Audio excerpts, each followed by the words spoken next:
โทรบอกลูกบอกเมียเด้อ เมียคล้องเมีย โอเค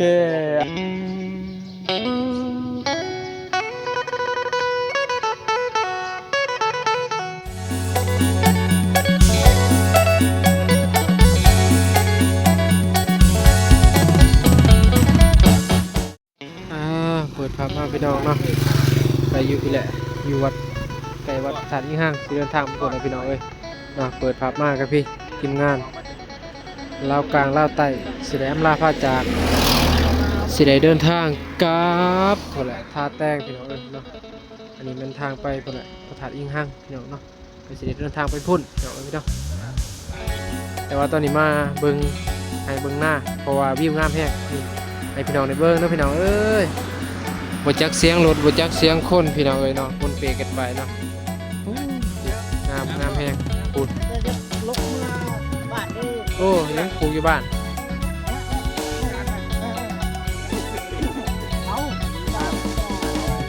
โดสวัสดีคักเดี๋ยวไปโผล่กันอยู่ถาดเด้อพี่น้องถ่ายบรรยากาศคนเบิ่ง วันนี้กิน เดินทางมากไม่เห็นคนตื่นสนุกพี่น้องเอ้ยเนาะ ได้บ่ ไม่เห็นอยู่บ่ทางบ้านเฮา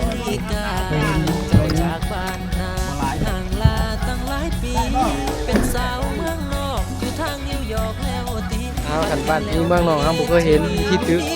ไปดูพี่น้อง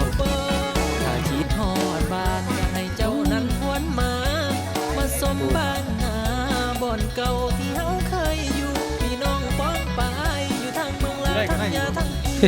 อยากบอกให้เจ้านั้นรู้จึงมาถามข่าวสาวอเมริกาโอ้โอ้โอ้แม่แล้วเพียงว่าแล้วพี่น้องเป็นจังไดแน่อยู่ทางเมืองนอกอยู่บ้านเฮาบ่ได้กินต้มปลา โอ้ได้หลายเติบน้ำมันเมินอยู่นี่สิ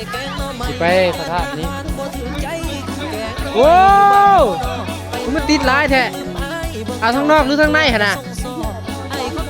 บ่คือว่ามันติดแบบนั้นบ่ยายมันบ่หล่นเนาะ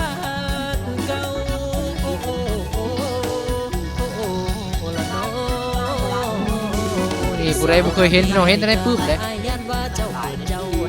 จำได้อยู่บ่บักอายพาเจ้าไปสอนหัวแคมป์เจ้าไปตั้งแต่ยังสาวคอยให้อายคนนี้คอยพอเขาผัวละบอกว่าน้องคอยถามคอยสอนหางคักเต็มเลยโอ้เด็ดปลาใหญ่มานี่โอ้ยแต่ว่าติดหันร้ายหน่อยบ่หันบ่หอยหัวอยู่หันเฮ้ยโอ้ทางไหน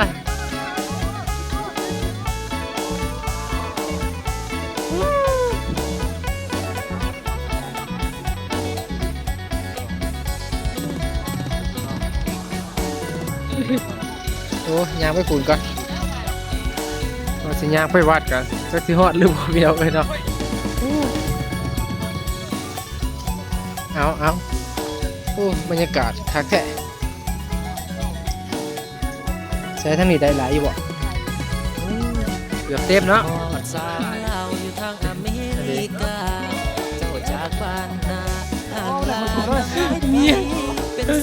คืออยู่ตึกสะดุ้ง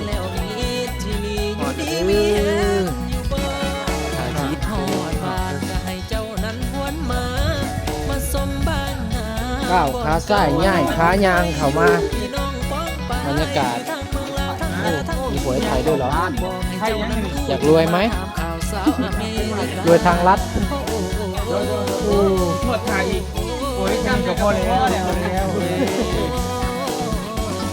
เป็นจังไดแน่อยู่ทางเมืองนอกบ้านเฮาบ่ได้กินต้มปลาขออยู่บ่รอลาข้างในพี่น้องเอ้ยใช่พี่น้องเบิ่งผลบ่อาจจะไม่พูดแหละพี่น้องพลาดแกงหน่อไม้อยู่บ้านเฮาเนาะไปเมืองนอกคงลืมอายเจ้าแต่งตัวก็ส่งซ้อไอ้คนลูกบ่โอ้ทองอันนี้9,000สิลืมสิทองชุด40ได้บ่ได้ใจถูกกว่าโอ้เห็นไหมว้าวอีก เจ้าจำได้บ่บักอ้ายพาเจ้าไปสองหัวแคมน้องเจ้าไปตั้งแต่ยังสาวปล่อยให้อ้ายคนนี้ค่อยคองเอาผัวละบ่ว่าน้องคอยถามคอยสอน เด้อปล่อยพ่อเลยบ่ จื้อเฮาบ่มูเลยจื้อคนอื่นเนี่ยก็ได้ดอก ชื่อว่าคนนี่บ่ชื่อว่าคน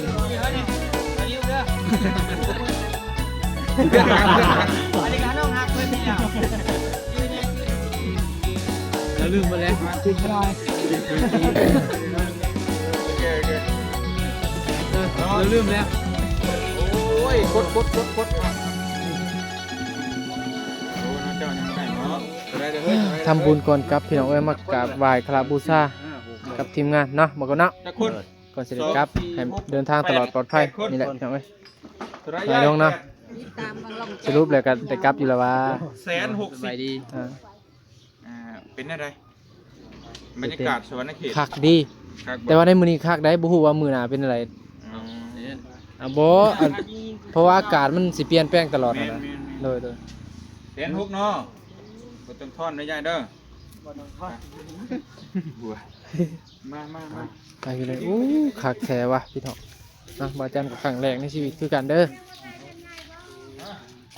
โอ้ยกล้องไผบ่จะเบิ่ง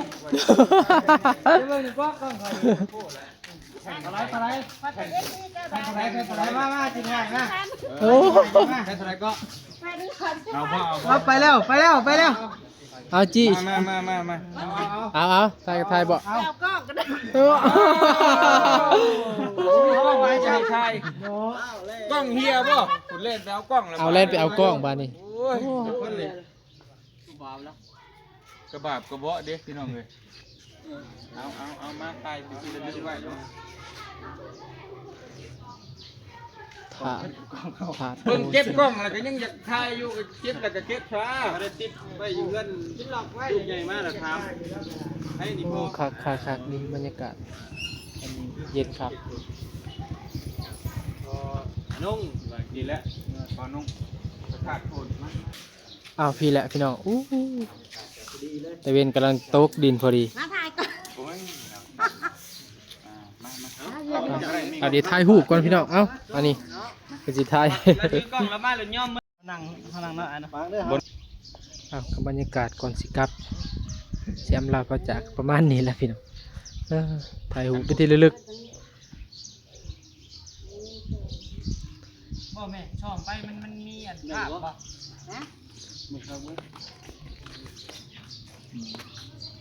สำนึกแล้วคนทำกี่ได้เลย โอ้งามแท้ ย่องเป็น โอ้ถ่ายเบิดเด้แบบ แล้วแต่ท่านผู้ชมนะ นี่คักพี่น้องงาม น้ำเจ้าจะเป็ดเดียวหรือครับพ่อ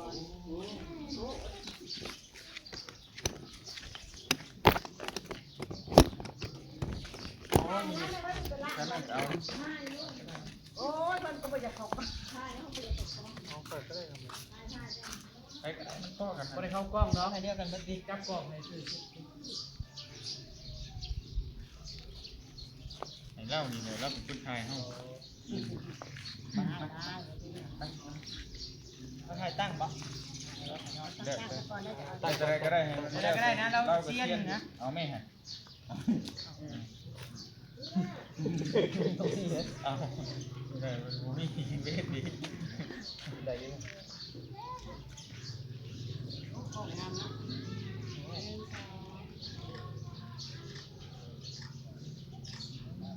ัง ยายขั้นรถยาย อย่าแล้ว 1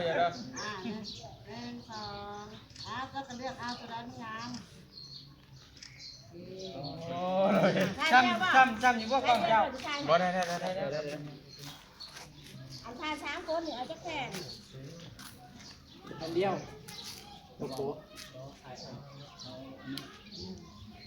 ทา2คนนี่ ถ่ายรวมให้เฮาอันนึงถ่ายรวม เอาอันนึงก็ได้ แรกของทีมงานเราใต้โดยพี่น้องกันเนาะครั้งที่2ของบาดเจ็บ บ่เช็คมาบ่ บ่แม่น บ่ นะ เคยเด้ บ่เคยมานี่ บ่เคยบ่แม่นบ่ นั่นประธานอีห้าง อ๋อ นั่นอีห้างเงิน แล้วว่า ตั้งหากอันตัวเจ้าจะไปนั่นแหละ ต้องจุ่มก่อน แต่ว่า ฮะ จุ่มเทียนก่อน ว่ามันติดง่ายบ่ แม่น ดูบ่ไปดู ดมน้ำกันนะ เดี๋ยว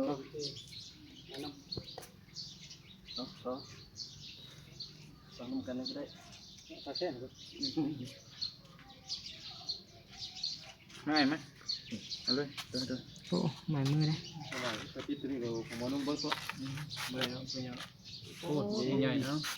พลัง โอเค พลังร่วมแรงร่วมใจกัน พลังรวมเอาอย่างนี้ เอาใหม่เหรอ ที่รวมหมู่บอกเอาใช่แล้วติด โอเคพี่น้อง เอาแล้วติดได้ ต้องไปร้อยนี่ รวมพลังเอากิดก่อนเลยโอ้ยนี่ได้แล้ว มันสิกินกินกินไป ไปกินเอามาถึงมาเป็นสามรอบวิ่งมาก เลย กรุณาถอดรองเท้าหรือว่าเกิด เป็นหน้าถอดเกิด กรุณาถอดเกิดสิงานห้องใช่หาหัว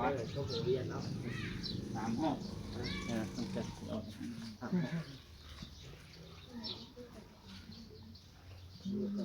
บันไก่ ครั้งแรกต้องบ่าวโคพี่น้องเนาะที่ได้มาบุญตาเอง เด้อทีมงานเด้อ ตอนนี้มาจะเทื่อแล้ว โอ้นับบนล้วนเฮาน ำบุถวนเลย มาเรื่อยอยู่ประมาณ 6 โมง ยอดขาด ว่าไงจะเอาศรัทธาดิ โดด มาดูอยู่เรื่อยเลยแหละน้าหอนเลย 3 ห้อง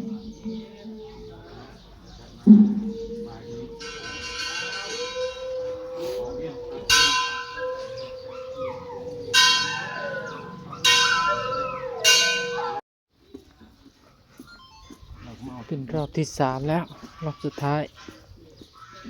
มาครั้งแรกกันเลยบาจันกันเลย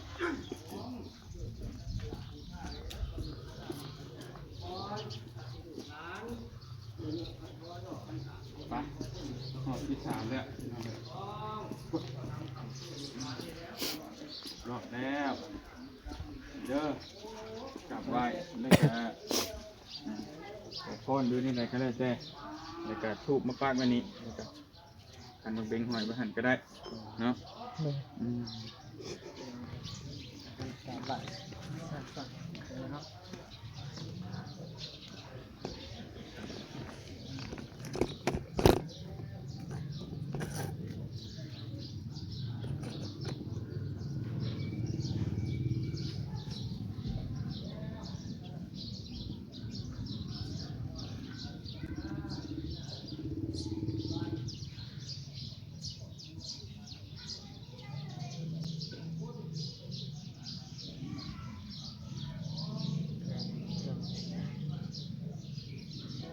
วางใส่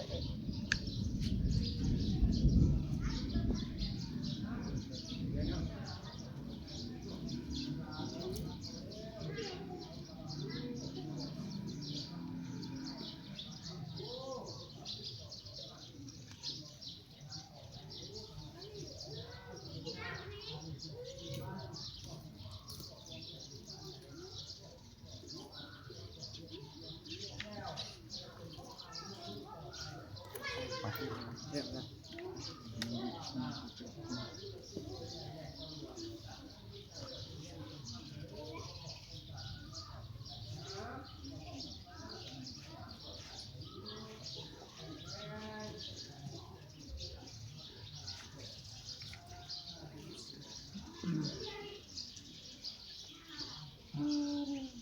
เอาขอให้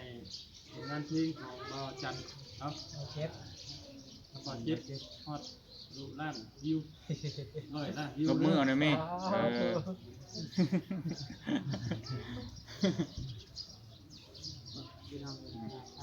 ที่ผ่านเราเด้อพี่กิมบี้ โอ้ตัวท่า ยัง ท่าเรือแม่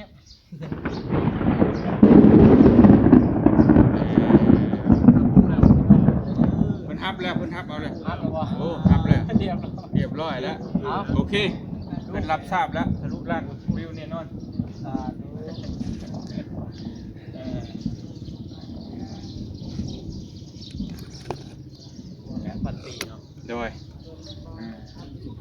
2,000 กว่าปีแม่น 2,000 กว่าปีพุ่น แม่ น่ะ นเนาะเพราะว่าตั้งแต่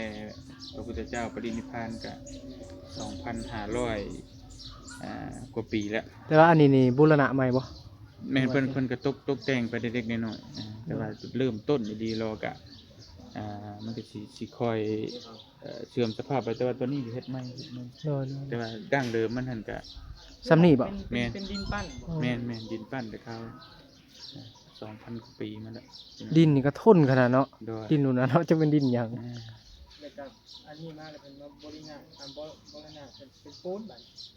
โดย แม่นบ่ โดย แต่ปูนนี่ก็ระดับหลายปีแล้วแหละ มันรูปเอาเนาะ โดยมาแบบมาบูรณะแบบให้มันบ่ให้มันบ่ไงบ่ให้มันเจือนเนาะก็เก่าแฮงไงแหละเนาะคือระดับหลักพันปีโดยตลอดมาสุดท้ายแล้วทีมงานอยู่ต่อ2 มื้อพี่น้องนี่เนาะ เออ โทรบอกลูกบอกเมียเด้อ เมียคล้องเมีย โอเคพี่น้องเอ้ยเนาะขอตัวจบคลิปก่อนสันเดี๋ยวบ่แรงจังว่ากันเดี๋ยวสิพาเพิ่นไป บายๆไว้ เดี๋ยวจะเลาะลงสวรรค์พุ่นแหละเนาะ นี่ก็ให้กลับ โดยบ่อยากให้กลับเอาเว้าได้ลึกจากใจเขาบ่อยากให้กลับเลย เขาก็บ่อยากให้ก เอ ลับ อว่าแต่ว่าเฮาก็ เดี๋ยวมันกระเทินหมด แม่นเฮาสิบอกว่าบ่ต้องกลับเฮาแบบเผด็จการมันก็บ่ได้เนาะเฮาก็ต้องเคารพหมู่นะว่าหมู่คือกัน บางเดี๋ กั ย บ วเป็นมีเวียอยู่ แม่นคือกันกับเฮาลงไปลาวใต้เฮามีเวียกนี่ก็เฮาจำเป็นต้องขึ้นมาแต่ เป็นห่วงในเท้าละมาเฮือน โอเค อ่า ก็ซั่นก็ให้มันจบซะ เอาบุญให้มันสุดก่อนนะ ให้มัน จัง สุด ลง ก็เราเรื่องเอาบุญแหละบ่ต้องก็เดี๋ยวอยู่นะเพิ่นว่าสิถวายน่ะ แม่น เลยมาเอาบุญเลย แม่น เลยว่าตัดสินใจ แม่น อยากควรตอนดอกว่า นั่นแหละ เที่ยวบ่ว่าดอก นั่นแหละ ไปเที่ยวยังบ่ว่า อ่า แต่ว่าบุญ แม่น ตั้งใจ เพราะว่าผมมันเหมาะเลยได้บ่นุ่งเหมาะคือมื้ออื่นเข้าพรรษาตอนแรกเฮบุญใหญ่อีกมื้ออีกก็หลายที่มันบุญเลย แม่นละ ขนาดข่อยนี่ก็ยังอยู่บ้านนี่ก็ยังหลายๆเดือนได้เพื่อจะได้ คือเดี๋ยวมาถวาย ปีหนึ่ง กุฏิอีกนี่ก็ โดยครบบ่ ด้วย ครบเสร็จ เอาพี่น้องสุดท้ายก็เกมพลิกพี่น้องเนาะมื้อนี้ก็ได้มาคาราบูซาถาดโพนพี่น้องเนาะอยู่ทางนี่แหละสวรรค์คือเก่าอันนี้เมืองอาสพังบ่ประมาณนี้อาสพังทองพี่น้องก็บ่ได้กลับให้พี่น้องนำมาแจ้งให้ FC ยามสามกันพี่น้องเด้อเป็นมื้อฮือพี่น้องเนาะรวมทำบุญนํกัน มันเสร็จสิ้นเสียก่อนนี่คือทีมงาน บ่ได้กลับจอยเนาะโอเคตามนั้นพี่น้องเนาะก็อย่าลืมฝากกดไลค์กดแชร์เป็นกำลังใจให้กันคือเก่าพี่น้องเนาะขอบคุณทุกคนที่เข้ามาติดตามและเป็นกำลังใจให้สำหรับคลิปนี้บ่าวจันขอตัวลาไปก่อนพี่น้องดีเด้อ